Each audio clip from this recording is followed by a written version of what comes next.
In this lecture, we are going to talk about how to install Python as a programming language.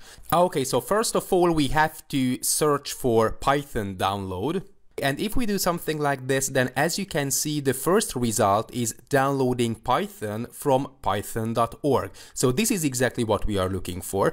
And because I am on a Windows operating system, this is going to be the default option. So I can download the actual version of Python, which is 3.11.1. By the way, you can download the latest version. So if you have 3.11.2, 3.5 or something like this, it is going to be just fine. And of course, you can download for Unix, you can download for Mac OS. So we just have to click on download Python, and as you can see, it is going to be downloaded. So let's click on the executable file.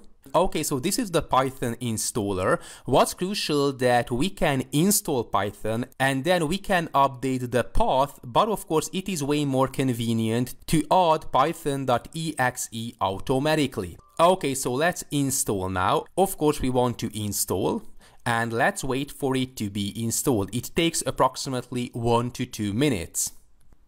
Okay, so let's wait for it to be installed, and as you can see, Python has been installed successfully. By the way, we can check the path. So if we search for environment variables and we click on environment variables and then we check the actual user related path, so let's click on edit, then as you can see we have Python 3.11, which means that we can use Python without any problem. In the next lecture we are going to talk about how to install an integrated development environment.